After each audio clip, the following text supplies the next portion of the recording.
Okay. So I'm in the house today, and not the car for once, which is good. So I'm gonna answer some comments, pardon me, / questions.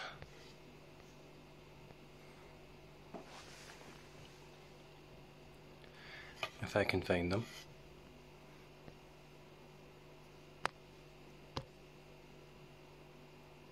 Okay, here we go.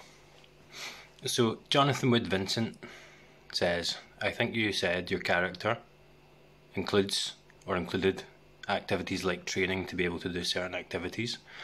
Parkour, I think. I practice and teach music. This inherently involves the idea of a future achievement, accompanied by various feelings, pleasure with ease, pain with difficulty, whilst playing. Recently there has been this experience of just playing, just the experience. In addition, there's the observation of thoughts, letting them go, and the accompanying feeling as well.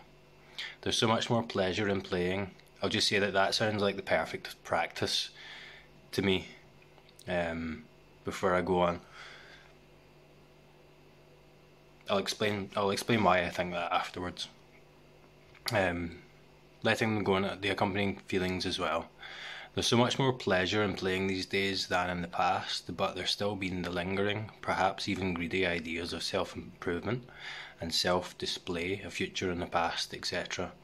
And forcing myself to practice. In the years past, I thought I should just give up this music thing and go do ayahuasca for 6 years straight, get 2 lobotomies and read nothing but my nose hairs. But this seems like that's not happening, as if I can do anything, in brackets. I know this just what's happening, but there's this nagging worry I'm acting sinfully towards the awakening goddess, and I realise too this is absurd. I think I should not identify with this music making. Hope this makes sense. Perhaps you have some insights, reassurance from your own training and thoughts, etc. Thanks in advance. So I guess you're asking me for my experience with this, and I suppose that's all I can really say. See if you can relate. So I mentioned in previous videos that I've been involved in various types of sports. I'm very physically inclined. Some of that was parkour, free running. I did some stunt work, stuff like that. Various types of sports. It doesn't matter specifically. But what I find is that there seems to be a natural, for myself, inclination towards that. Just a natural inclination towards it. And I explained in previous videos as well that in hindsight, I realised that what drew me towards those activities was, one, a natural inclination towards it, and two, that it manifested itself in a drive for non-dual unity, in a drive for pure experience in absence of a narrative, the pure absorption in the sensory experience, pure absorption in the moment. And that manifested in moments of intense focus during training and during performance, and bringing it, all of the being, down to one single act, one single expression. And in hindsight I realised that the non-dual experience of that, the experience of absolute simplicity and immediacy, of flow and spontaneity, was what was attracting me to that in the first place. So it was an expression of oneness, an expression of simplicity, an expression of pure awakeness. On top of that, like you explained, there seemed to be built up the identity structures in addition to that lived in time, that lived in separation and identity. when you get good at something, you naturally build an identity around it, it seems. With the thoughts and ideas about what it is and what it means. And naturally you get respect, you get recognition, you make a name for yourself, and that all is prime material for the construction of an ego. And I became very egotistical, to a dysfunctional degree, in assuming that the abilities that I'd developed were anything to do with me as this fictional character that I constructed. That this body is mine, and the natural abilities that are inherent genetically in this body are something that I should be praised for, something that I should be recognised for, which in hindsight is absolutely absurd. But that's really how I felt, and I built up a whole identity, a whole ego around it. But that didn't change the pure expression, that didn't change the inclination towards it, and the what I believe is the reason for that, which was the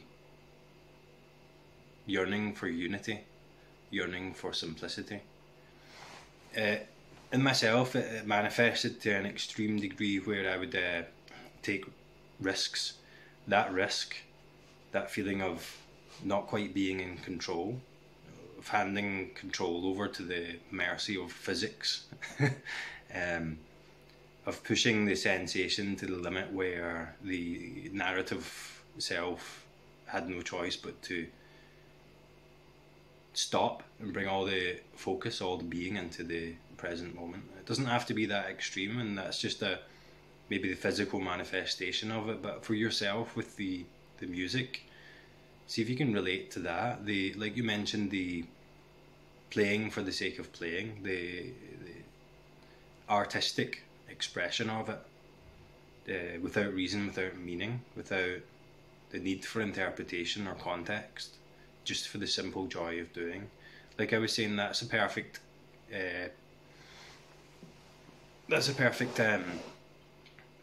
environment, let's say, a perfect situation, let's say, in which to practice like you're doing. So I think that sounds perfect. And you're pinpointing quite clearly the distinction between the ego structures, the identity structures, as they make an assumption about as the thoughts and the self makes an assumption about what this means for me and trying to own it, versus the pure act of doing without. And if you pay attention, you'll see that in whatever instrument that you play, when you get into that flow state, when you're playing, you forget about the identity. You know, it's possible to be in a narrative whilst you're doing that, sometimes, but when you get into that flow state, when you get into that pure presence, notice that it's doing in the absence of the doer. I don't know if you've had this experience of the music playing itself, the instrument playing itself, automatic, not autonomic, completely automatic, completely spontaneous. It's almost like it's happening itself. And people who engage in a skill to let's say a high degree of, or they've put in a lot of practice to build this skill, will describe something like this flow state frequently, where the body just moves itself, the music just plays itself. The running is a good one. You get the second wind, it was called. When I did the boxing, they said that you to find your second wind, and you run till you get to the point where you can't run anymore. Something kicks in with the rhythm, and then the body just starts running itself. It's really weird. But in that, there's a forgetting of the character, and there's just the running, there's just the playing, there's just the doing without the doer. And that's a very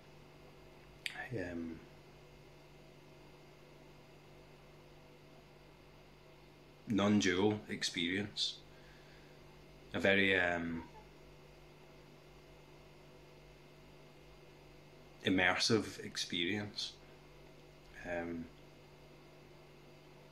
and I can't really tell you. It might be that, like, so for me, the distinction between this state that I was chasing and regular life flattened out.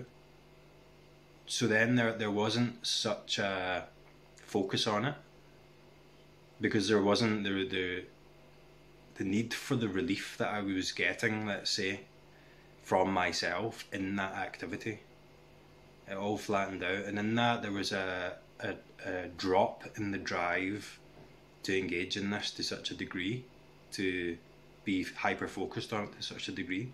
But also, after a while, after a certain level of, let's say, integration or clarity, those natural tendencies of this body mind came back round full circle, and it turns out that there was always a natural inclination towards these types of activities, just for the simple sake of doing, for the simple enjoyment without the goal. It could be, obviously I can't tell you, but it could be that, you know, the motivations to engage in practice, even when you don't want to, diminish, and you might not engage in the your skill as much, and the music as much, and playing or teaching as much. Or it could be that those structures fall away, and those structures were actually the obstruction, and everything's much more natural, everything's much more free, and the passion might re-energize itself, and, you know, it might not be an issue that you don't want to practice, you know, if that makes any sense. So I guess that's your thing to find out, but the clarity's there, the recognition of these distinctions, let's say, between the identity and the pure act, the pure experience is there. So just follow that, I would say, and if you like, engage in that as your, let's say, spiritual practice, like you're doing already, and it seems like you've kind of naturally stumbled on that anyway, and I would totally agree that that's a perfect set of conditions to have a practice, because meditation doesn't have to be anything. Meditation can be anything, is everything. You know, find the path of least resistance in the beginning, and the least resistance is something you enjoy doing, something that doesn't feel hard, something that's naturally immersive, naturally brings your attention into the present moment, such that that intensity of presence allows for a greater noticing of thoughts or identity structures as they appear, as they manifest. So I think that's really awesome that you've figured that out, and I would totally relate to that for myself, for sure. I hope that's helpful. Jared Carlson Ripple asks, "Hey, how's it going, David? How can you logically trust your intuition? I feel like trusting in something that you can't explain is the most irresponsible thing you can do for yourself. I want to trust my intuition, don't get me wrong. I feel crippled without it, but I can't find the reason or explain to my ego why I should. My whole life has fallen apart because of this, and I refuse to listen to my intuition until I get the answer I'm looking for. Thank you, David." So by intuition, do you mean what we were discussing previously about the intuition with awakening, with surrendering to that felt sense of something beyond the objective mind or the relative story of the character?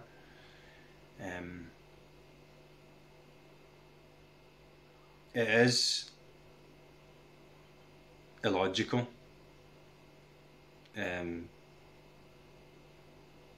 to surrender to this awakening, this awakeness, this whatever this is. It goes against every logical faculty and those logical faculties of the mind will conspire to, terrible way to put it, sorry, will those thoughts will appear to talk you out of it. It'll tell you it's illogical, it'll tell you can't let go and surrender to this because you won't be able to function in life. You need these thoughts to orient yourself properly and be a normal functional person in society.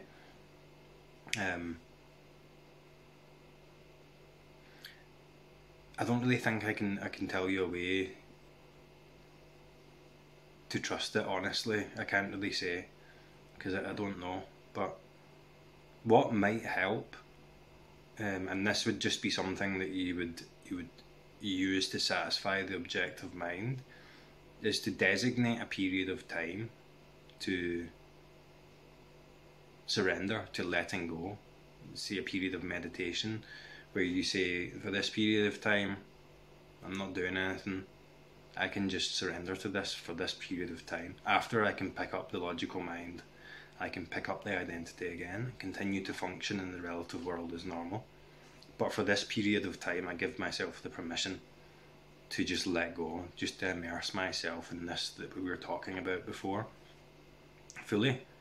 And that's kind of like an intermediary step. That those distinctions will fade away later, maybe. And then there's no distinction between a period where you meditate and do the rest of your life.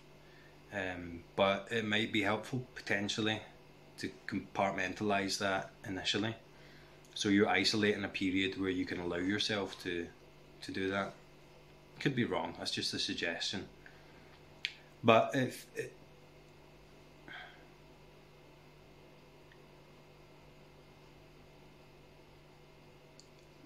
for me, at a certain point, I ignored that intuition for a while, and at least for me, it caused problems. Things weren't right until I finally addressed it full on, and it was almost as if I didn't have the choice to do that.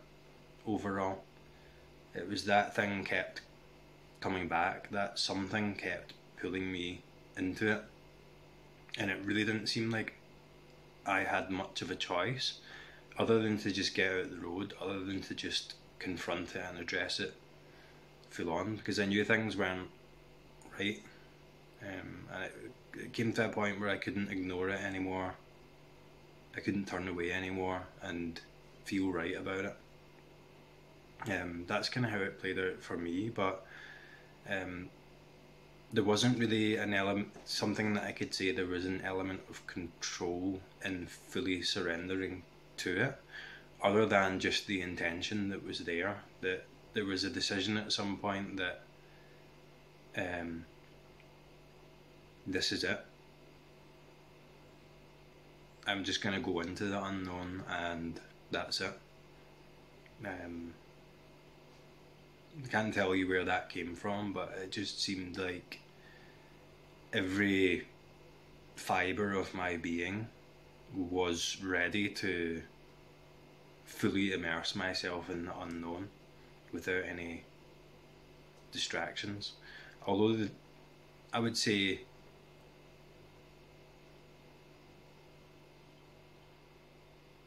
at a felt sense, at a deep felt sense, that was the case. Although the distractions of the objective mind continued to materialise and the beliefs continued to materialise, there was something deeper than that that had surrendered at a very deep level. And after a certain point, there was no question that this is where this is going, into the unknown. That's how it played out for me, but I can't really tell you that if there's a way to trust the intuition. I don't think it will ever be trusted by the self, by the character, by the logical mind, because it's a very illogical, and like you said, it seems an irresponsible thing to do from the position, from the viewpoint of the character, of the objective mind.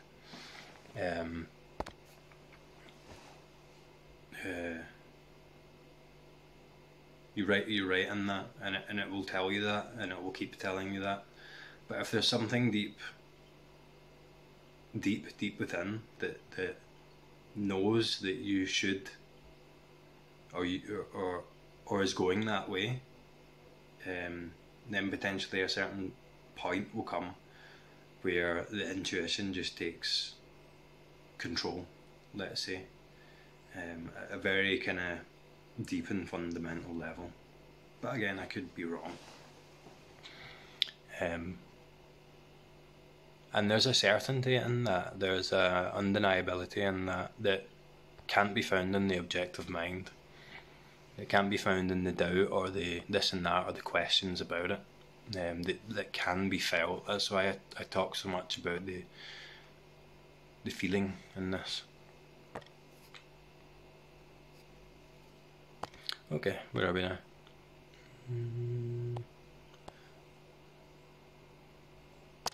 Right. Sorry, everyone. I'm just trying to find. Okay.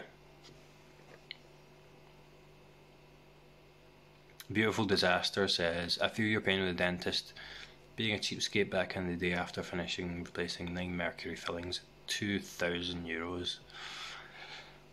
But if the body's not well, life's miserable. So, your videos are resonating more and more. Being very triggered lately by my small kids and partner, definitely experiencing a dark night of the soul. All the old beliefs are falling away, past trauma is resurfacing to be felt. It's like a falling back into place but holding on for dear life. Experiencing deep anger and immense sadness. But the biggest thing is the fear of losing one of my children. My partner, my parents, I get over that. Discovering how unpredictable and unknown life is, I can't let that fear go about my kids. Big control issues here. How did you deal with that around your kids? So what is that fear without the thought or the narrative about it? The story about it? The story about me and how I relate to my children? What is the raw emotion there? I would maybe suggest go into that, address it directly. And when that comes up, just feel the fear, let that express without grabbing onto a narrative about it, about what if I lose one of my kids and so on, because they're just thoughts, and they're thoughts about something that isn't real, but the emotion is real. The fear, the feeling of that is very real, that experience of fear. I would say the next time that comes up, just go directly into the emotion. And every time a thought narrative about it pops up, stay with the emotion if it's there and just notice that that's a thought.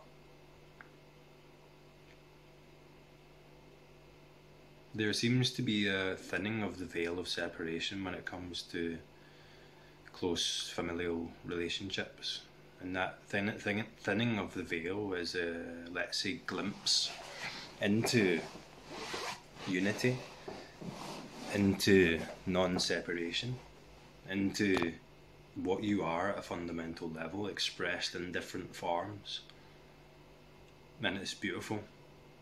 But what seems to be built up on top of that is the narrative about the separate characters and all that goes along with that.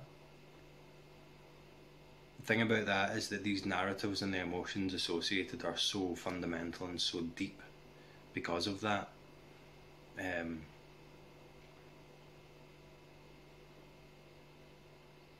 That's why I suggest going directly right down into the emotions, deeply into the emotions, rather than entertaining a narrative about it. Because the narratives about it are quite self-centered, if not entirely self-centered, because they all revolve around me as the central character of experience and how I relate to this, and how I would feel if this happened, and so on. And it all points back to me. It all refers to how I relate, how I feel. That's a very limited version, a very personal, a very owned version of reality. It's an obstruction that means that we can't fully, when we're engaging with that, we can't fully see what that seeming other thing is that your children, my children, are, we're not present to appreciate what this is, the beauty of it, the interconnectedness of it, the direct love there, the expression of that here immediately, when we're caught up in a narrative about it. And these bonds are physical, let's say. They run deep. These emotional bonds run very deep, and they can be very primal.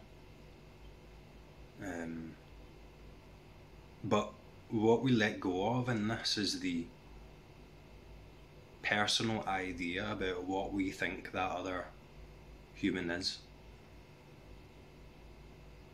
That's what we let go of. And we're talking about death here, and we let, in my experience, letting go of that is happened due to inevitability, happened because it had to happen. Because how can you hold on to something impermanent without suffering? Because we're all going to die. It's inevitable. These forms will change. These are transient. This is finite. Everyone we love and ourselves are going to die at some point. In the relative, from the point of view of the separate characters, what's there transcendent of that? What is this experience transcendent of the finite, of the limited story, of the birth and the death, of the start and the end, of the loss and the gain?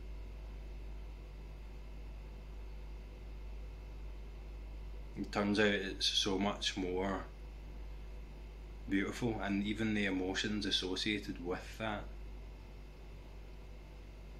are so beautiful when they're directly experienced for what they are. There's a wisdom in that. There's a primal, physical, biological wisdom in that. It's immense, and it has immense wisdom in it. And the aversion to that, the saying this shouldn't be here, this is wrong, this could happen, that's wrong, this happened, that's wrong, and that goes deep.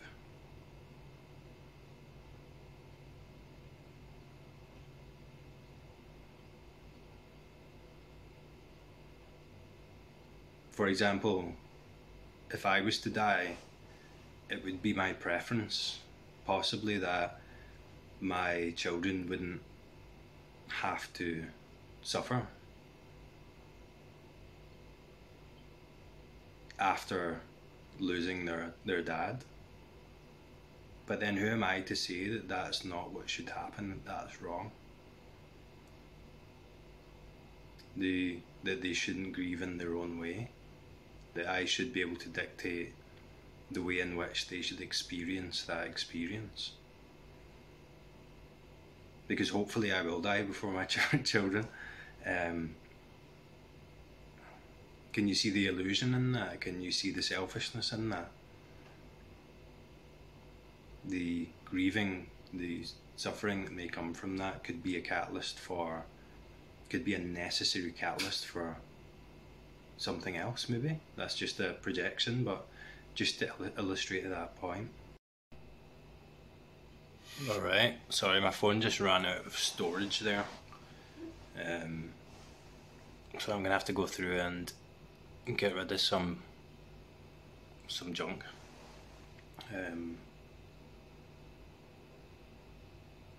So in that, lost some momentum there. In that comment I was answering, I would say just bring it back to the emotion, the feeling, the felt experience of that fear. Bring it back to the felt experience, and then watch for the narrative popping up.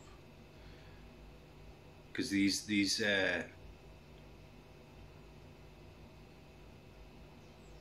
fears run deep, and the identity in that, and the associated narratives are really convincing because of the emotion that seems to be tied up in it. But I would say bring the attention to the emotion and just stay with that as much as possible. And when you let go of these relationships, you're not actually letting go of what's real. You're letting go of a personal idea about what that relationship, what that person means to you. And in letting that go in its reality, you can fully appreciate the person, let's say, for what they are, not what they mean to you as an individual. And in that,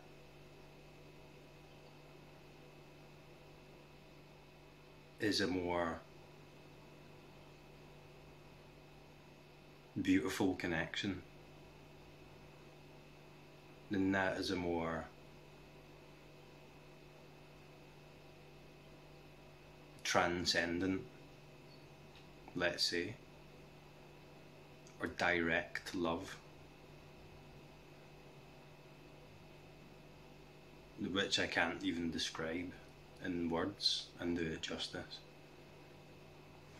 But I'm running out of time now, so that'll do for now, and I'll talk to you next time.